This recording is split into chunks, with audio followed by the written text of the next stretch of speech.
Hey, what's up? It's Dominic D'Angelo of adfreeshows.com, SEScoops.com, and Brass Ring Media. I'm live here per usual every Monday through Friday.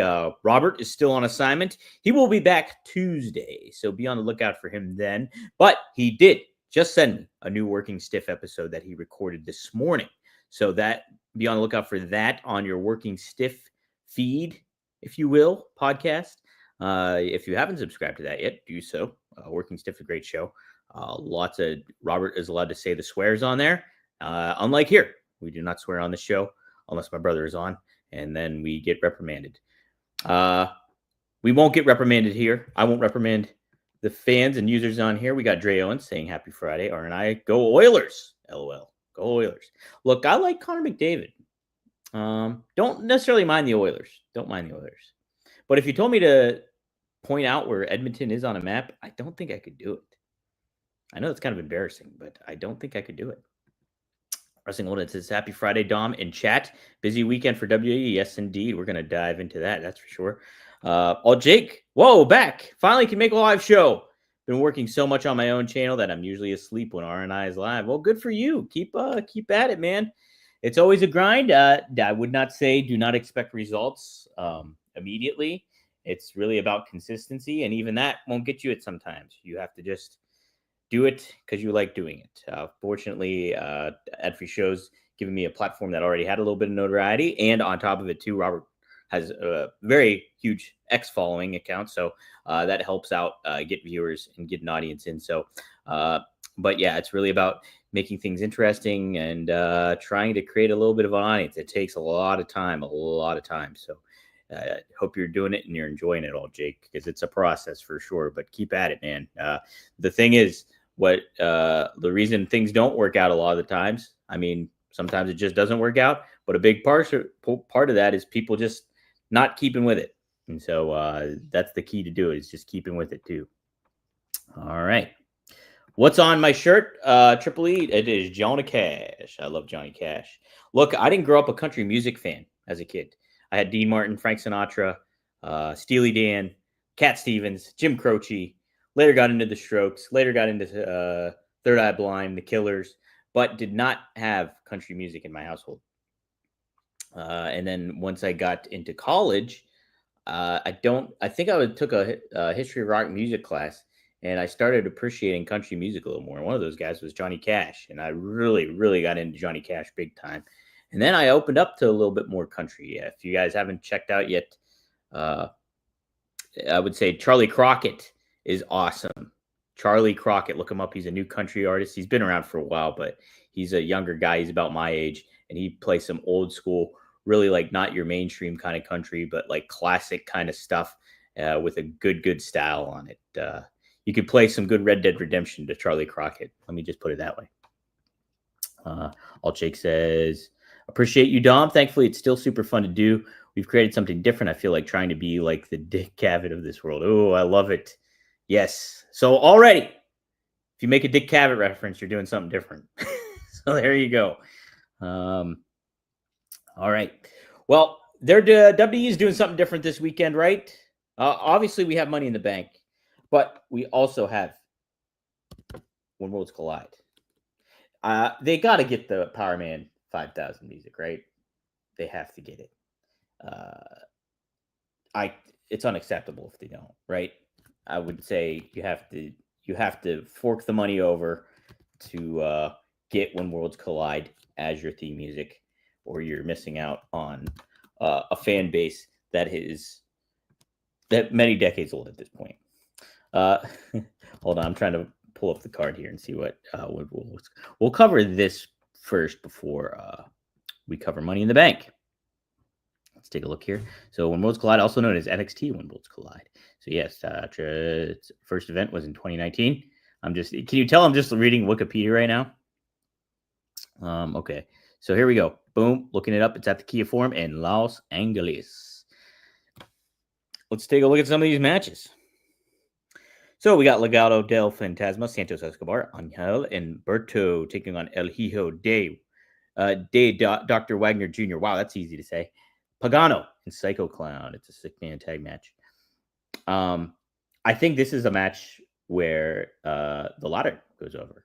Psycho Clown, big star in AAA. Pagano, also a notable star. El Hijo de Dr. Wagner Jr. is also a notable star, especially Dr. Wagner Jr. My goodness. Yeah, I can see Santos, Angel, and Berto doing the favors here. I will say a couple things. I really liked Pagano. So I used to work for MLW. Do not work at MLW anymore. But Pagano was a presence backstage for a little bit and on their programming, and he was a lot of fun. Uh, I think from a presence standpoint, if you're looking for like in ring work and stuff like that, probably not the the cream of the crop there, but I liked the charisma he has, kind of like a Raven almost sad clown gimmick. It's cool. I like it. I like it. Like he's punk rock kind of like it's very very I don't know good. I like them. I also like Psycho Clown. Here's another reason why I like Psycho Clown. He comes out to "The Show Must Go On" by Joy to the World. Oh no, by Three Dog Night, not Joy to the World. "The Show Must Go On." Such a great song. Ridiculous because it literally has the circus music everybody's familiar with. But I love the song. Check it out if you haven't heard it. The Show Must Go On. Three Dog Night. Hit it up on Spotify. So, yeah. So that's what I think for the first match there. Then we have El Hijo del Vikingo taking on Chad Gable. This is obviously the noteworthy match of the evening. El Hijo del Vikingo could just way they're positioning him. He's going to beat Chad Gable. Going to beat Chad Gable too. I think that's going to be an occurrence on here. All right. Then we will also have Fatal 4-Way match for the NXT North American Championship. It's Ethan Page, your champion, defending it against Javon Evans, Laredo Kid, and Ray Phoenix. So Laredo Kid's kind of really the only AAA talent in here, right? That's kind of interesting. I'm gonna say it's either gonna be boy, you could do a lot of different things with this, I think. If I had to make a guess, they're gonna want to do some sort of title change of significance. So I think this title does change hands. It would be interesting if they gave it to Laredo Kid. It would be interesting.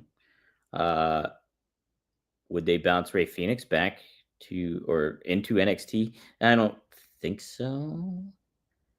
I'm just gonna go out on a limb, even though you couldn't really sell me on it. I'm gonna say Laredo Kid wins this. Gives a little buzz to the AAA brand. Should be interesting. Wrestling World says never been to Spain is my favorite of mine for Three Dog Night. Well, that's tough for me. I mean, as a kid, I used to like Joy to the World. That was my number one. But I would say, Shambhala is pretty good. Shambhala is pretty good. But boy, I do like The Show Must Go On. It's a good team. So we also have some tag team action. It's Stephanie Vicor and Lola Vice taking on Chick Tormenta and Delis. We're just gonna say Delis. I think I nailed it. Stephanie Vicor and Lola Vice gonna win this one. I think, you got to try to balance out who's winning and who's losing here on each side. Because I mean, if the worlds are colliding, you don't want one world to just explode the other world. You want both worlds to explode equally. Yes, doing it. I should have segued into the Blue Chew ad right there. We do have a 6-man tag team match, or I guess you would call it a trios match, considering we have AAA in the mix here. We have the LWO, which is Dragon Lee, and which is Cruz del Toro, and Lince Dorado. Wow, okay. Taking on Octagon Jr., Aerostar, and Mr. Iguana. Lince Dorado is formerly WWE, and he's back into the mix here. That's cool. I like Lince Dorado. I think he's got a good look. He's got good charisma, too. Got to see him a little bit in MLW on a different side of things, and he was good. He, I think there's something there with him. So I'm going to say LWO wins this. LWO wins it. and because you have a AAA talent in the mix on that side. So there we go. Octagon Jr., from what I remember, is pretty talented. Aerostar, he's pretty good too. Not familiar with Mr. Iguana. But yeah, should be a fun show. Overall, looks like a fun card to way to kick things off. I'm sure we'll get some sort of surprise here. Maybe somebody shows up, a notable name, anything like that. Should be an interesting show. So there we go. That is your When Worlds Collide preview. Hey, the other show we got coming up, though, my goodness, who's excited for Money in the Bank? I like Money in the Bank. Not my ultimate favorite show. I would probably say if I had to, my tune-in tentpole event for WWE. I mean, obviously, WrestleMania is its own kind of thing. I mean, Royal Rumble's the best, I think. But Money in the Bank, they're trying to create a unique style and make this one of their. This is almost usurping Survivor Series, right? It almost feels like it's kind of like a bigger deal sometimes than Survivor Series. But yeah, Money in the Bank. Do you want to put money in your bank? Potentially, you could try to use my bookie this weekend with WWE. And if you want to wager a little bit on the paper PLE itself. Yeah, like last year, Drew McIntyre cashed as a plus 25, 250 underdog in his cage match. Oh, I'm sorry. That was at Saturday night's main event. So he cashed 250 plus underdog in his cage match with Damian Priest. So how about that?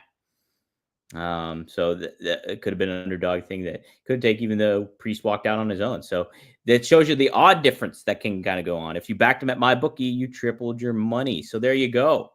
That's the kind of value WWE delivers when you're tapping in. And Money in the Bank has some good ones here too. So Rollins is the favorite in the Money in the Bank men's ladder match, but LA Knight could be another guy you consider. And on the women's side of things, you got Roxanne Perez. She leads the odds, but Rhea Ripley's right behind her. I would also not count out Stephanie McCour. I really wouldn't. If you wanted to just have a little fun and see what happens. If you've been following the build-up, you already have the edge. My bookies, where the insight pays off. Go to my bookie. Use our promo code RUMOR. That is promo code RUMOR, as you see it right there. Boom. Promo code RUMOR. And boost your bankroll with a sportsbook bonus of your first deposit. Extra cash just for locking in with our code. Deposit $100, get 50. Going with 200, so they'll make it 100. WWE, UFC, cash in when it counts, only at my bookie. Yeah, pretty, wrestling its own kind of element, right? So you got to be a little savvy of how the game plays, but you also, you can have a little fun and see what happens, even if you're just tossing some money out there and it's a surefire bet. You're like, I would think, like, if you have an example of, say Jey Uso's defending his title against, I'm just trying to think of somebody like Miz. Who are you going to bet? Jey Uso? Right. You're going to bet Jey Uso. So, I mean, like, put your money on Jey Uso, have some fun, and there you go. Even though the odds would be extremely low for it, but it's still a fun thing to do if that interests you. All right. Let's get to it, and then we'll take some of your guys' and gals' predictions in the chat here. But let's run down the card of WWE Money in the Bank 2025 here. Man, how many Money in the Banks have there been, now that you think about it? Oh, it will be the 16th annual Money in the Bank event. Wow. Saturday, that's tomorrow. It's at the Intuit Dome, which is the new venue for the Los Angeles Clippers. And hey, June 7th, one of my favorite days of the year. My birthday was Monday, but this is almost my second birthday. Do you know why? If you know me, you kind of know why. June 7th is D. Martin's birthday. He would have been 100 and... I don't know. 100 and... So he was born in 1917. Boy, why am I doing math right now? So 2017 plus 8. He would have been 108 years old this year. My goodness. Yes, D. Martin. And so D. Martin died 30 years ago. That's crazy.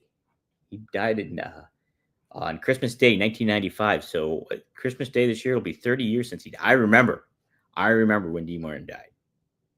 I was sitting at a little side table in our kitchen on Christmas dinner, during Christmas dinner. And over the radio, it was announced D. Martin passed away.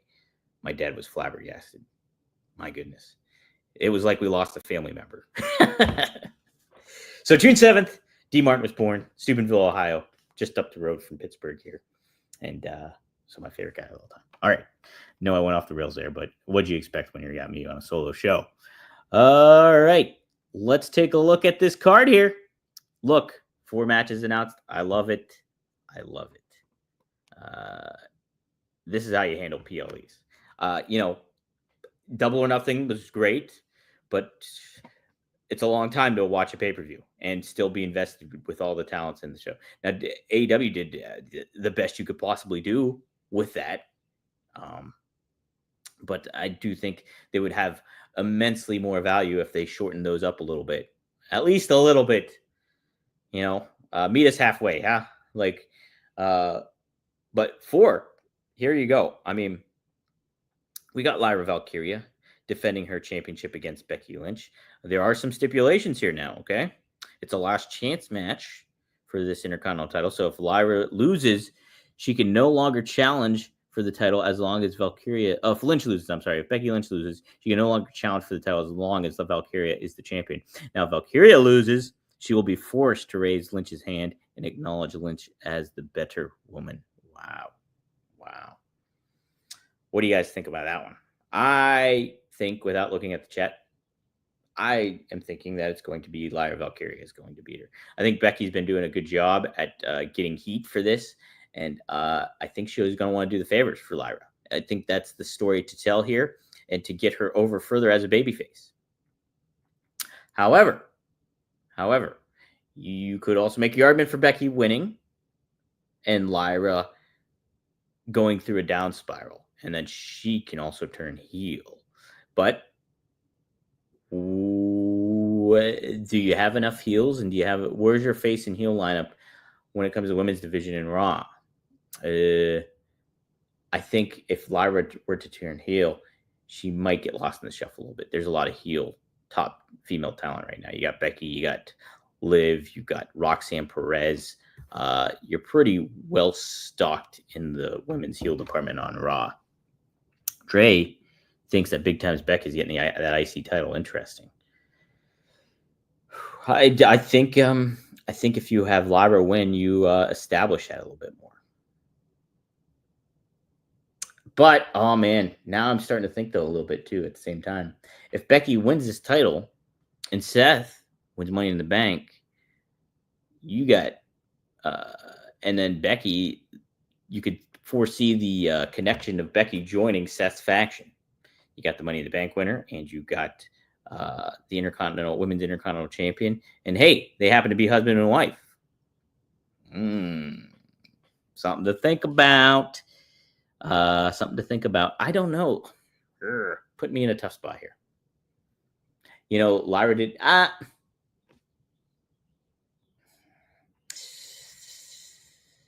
It's tough. You could go either way with this one. I'm really fighting this one. All right, I'm going to change my pick. It's Becky Lynch. Becky Lynch will win. Hey, thank you, Colin. Steel City, Pittsburgh, represent. Why am I reversed? I just realized this. I'm reversed. Hold on a second. Give me a second here. Let's go Bucks. By the way, they're awful team. Awful franchise. Bob Nutting should sell the team. Mirror my camera. We don't want that. Boom. Hey, look at that. I knew something was off. All right. Yeah. So there we go. So I changed my pick right in the moment there. It's Becky Lynch. Becky Lynch is going to win. Between his voice and her accent, can you imagine sounds coming from that room? Oh my goodness. I want to think, Ron Word, that you're talking about the arena that they will be playing in and the booze that they could cultivate, elicit. I'm not thinking about some other stuff that you're thinking about. Okay, here we go.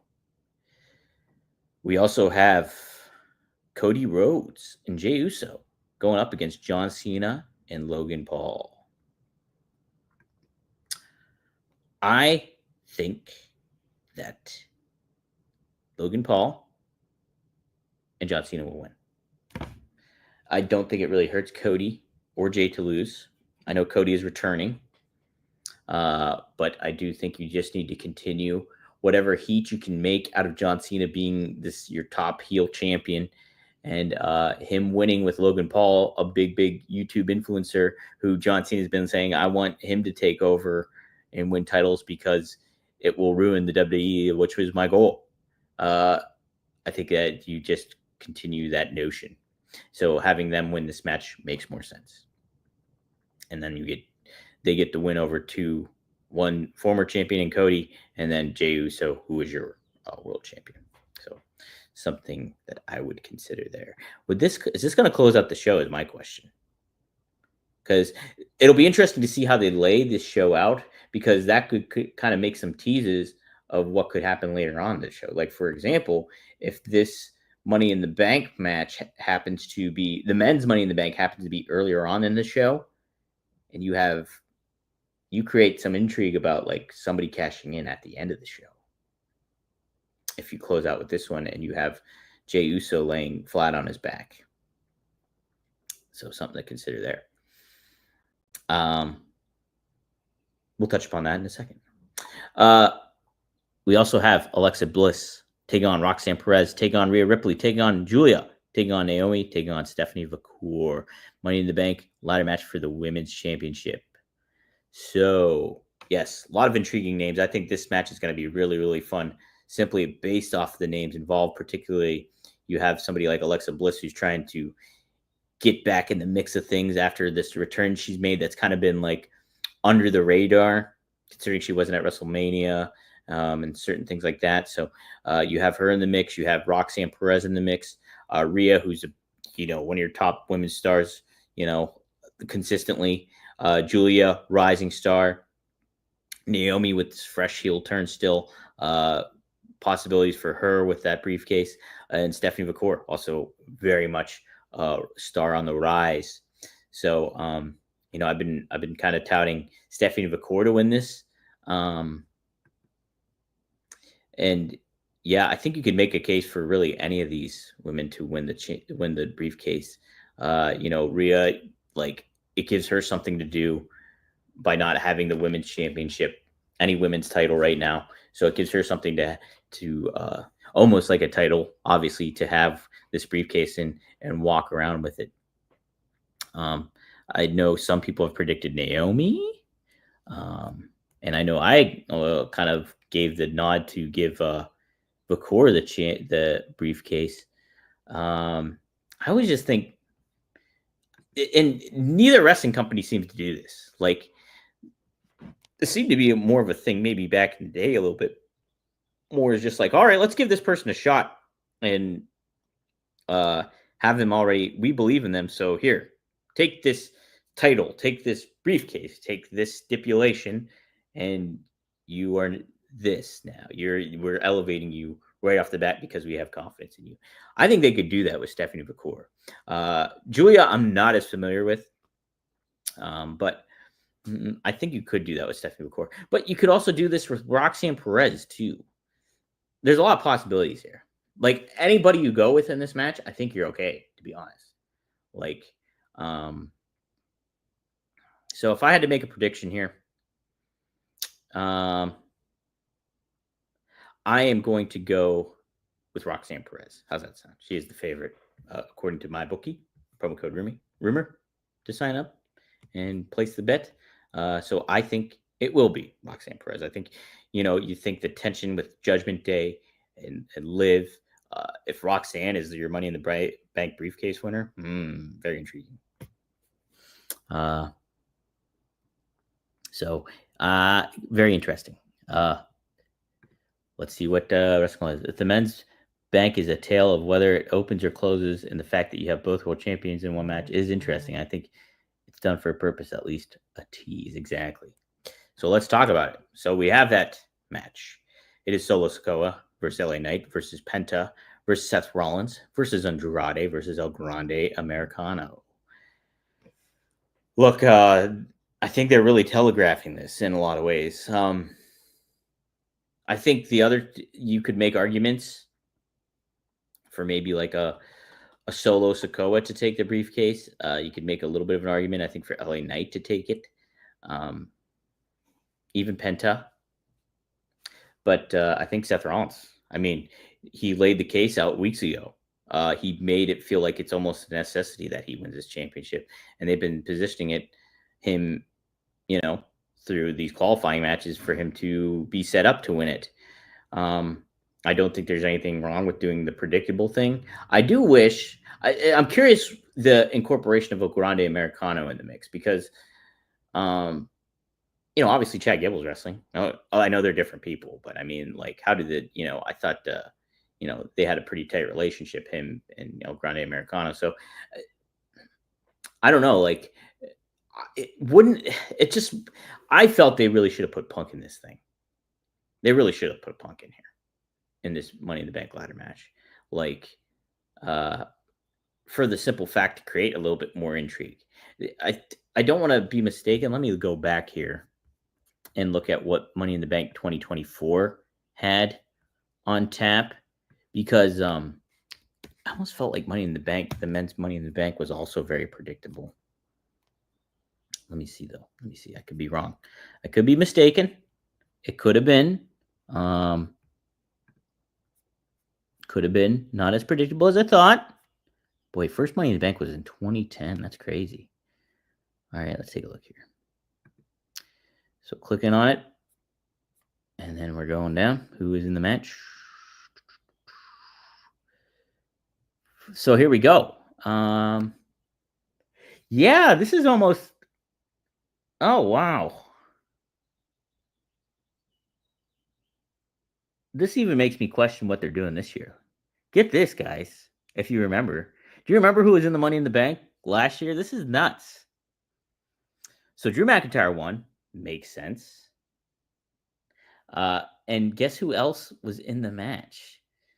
Andrade, LA Knight, Chad Gable. Very similar. Chad Gable might not be the same person, but very similar to El Grande Americano. But then you also had Carmelo Hayes and Jey Uso. So kind of predictable last year. And plus you had these same talents in last year. Now that makes it even more of a head scratcher. Not going to lie, it does. Why would you do this again? Like, with some of these same talents? Why wouldn't you mix it up? Like, put Punk in there. Did we need LA Knight again?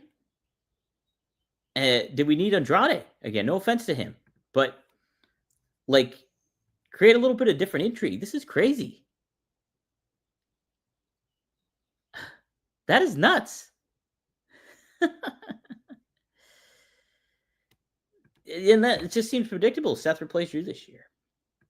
So going off of that, I'm going to say this does not close out the show. I'm going to say that this match happens either to kick off the show. I think it kicks off the show. And then you have the intrigue of somebody cashing in later on in the night. You almost need it. That match is too similar to last year. It's just crazy.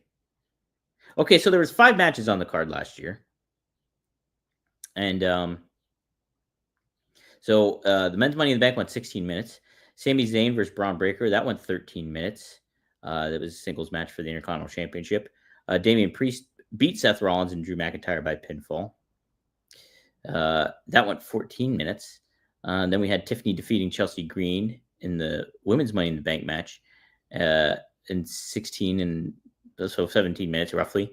And then we had a 24-minute match between the Bloodline taking on Cody Rhodes, Kevin Owens, and Randy Orton.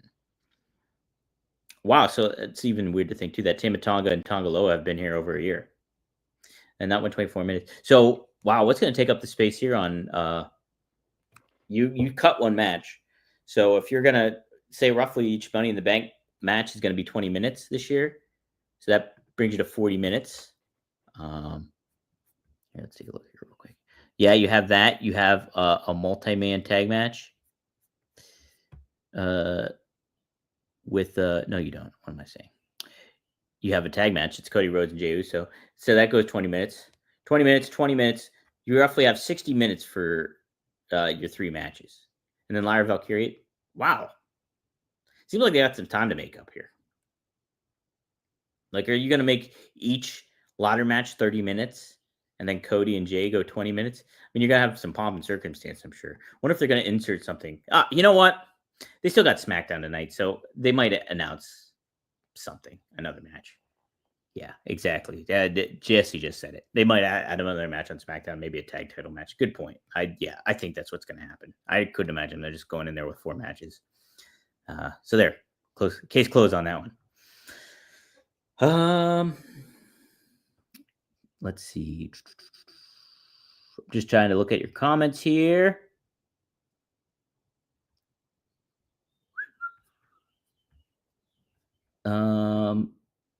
Wrestling Gold Head says the Braun can't freaking reads.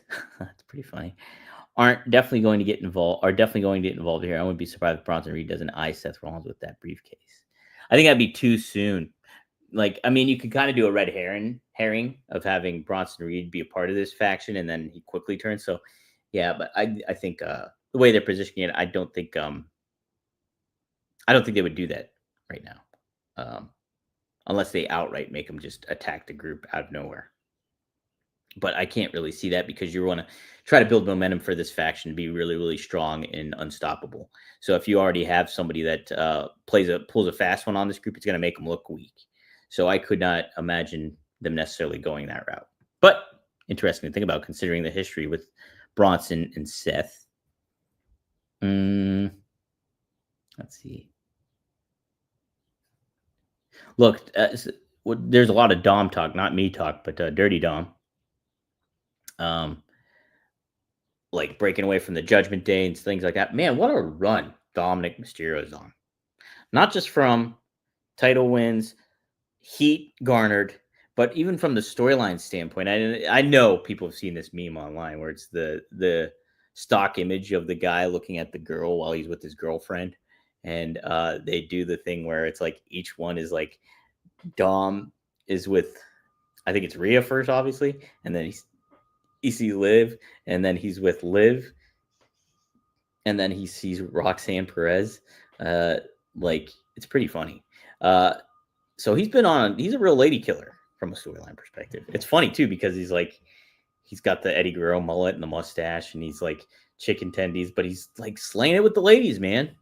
It's a fun storyline. So props to Dom. Oh, that's interesting. If Ricky Saints is coming up, he should make the save for Cody and Jay. Oh, look at that, old Jake. I like that. Now, I don't know if Travis Scott comes out. But if it did, how much would that help Ricky Saints? Him attacking Travis Scott and getting... You might have something here. Or if Ricky Saints stops somebody from cashing in. Could be interesting. Oh, very cool perspective. I know. Triple E, look, I forgot. Yesterday, I completely forgot about the daily episode. I went live with RVD at like 9:15. Me, him, Little Guido, we went live. RVDTV.com. Well, you don't have to. It's still up right now, but I'm going to probably turn it private so I can save it for the podcast. But yeah, I completely forgot to do the hotline. So I owe two. I owe 2 extra ones this week. Have to tackle them during the weekend. But yeah, I plan to do one today. Sorry about that. So there we go. That'll do it. Should be a fun wrestling weekend. I'm intrigued to check out both shows, When Worlds Collide, and to check out Money in the Bank as well. Should be a fun stuff. So yeah, like I said, if you haven't, subscribe to rvdtv.com. Like I said, we just went live with Little Guido and Rob Van Dam yesterday, and we told some great stories. Guido revealed who was the very first member of the FBI. It might shock you. So tune into that. Plus a lot of cool stuff there. We talk about Sabu, cover some fun ground with Guido's background in wrestling and stuff. So if you were to tell 14-year-old Dominic that he'd be doing a podcast with 2 of his favorite ECW wrestlers, which legitimately were Rob Van Dam and Little Guido, my head would have exploded. And so it was really cool to do. I had a great time. So check it out. And Katie was also there too. Yes, like Triple E mentioned. She was also there. So check it out. Fun show. Really good stuff. But yeah, that'll do it for today and for this weekend. So thank you all for tuning in. Ron Ward, you are correct, but I will not pop that up just to keep the allure of who could have been the original FBI member. But Guido gives the backstory to it anyway. But yeah, thanks for everybody tuning in. If you haven't, check out Brass Ring Media. That's my new channel with Zach Haydorn. We've merged. It used to be One True Sport, and now it is Brass Ring Media. So we're doing lots of live streams on there. I do a hotline on there. Try to make it daily, but missed a couple days, obviously. But yes, lots of cool stuff. Hey, speaking of, Magnum TA, Greg Gagne, and I will be going live at 4 p.m. Eastern Standard Time today on that channel. So type in Brass Ring Media Wrestling. Once you see the logo, it's the red, white, and blue logo with the yellow ring around it. Click on that, subscribe to it, and you can tune in live with me, Greg, and Magnum. We'll be talking a little bit about probably some of this stuff when it comes to Money in the Bank. I want to talk about the WWE releases with R-Truth and others. And then I want to bring up and talk to them about big-time exits from companies in the past. From AWA, obviously, there's the huge one with Hulk Hogan. Lots of exits with AWA when it came to WWE taking their talent. We'll also mention Crockett Promotions and stuff like that. So tune in to later today, 4 p.m. Eastern Standard Time. Me, Greg Gagne, Magnum TA, going live. So, and yes, check out Working Stiff, which will be up here very soon. Probably not too long right after I get off of here. And thanks everybody for tuning in. Appreciate it. So thank you. Best of luck in your future endeavors. And let's go Bucks. Let's go Bucks. Pittsburgh Pirates. You crazy buckos.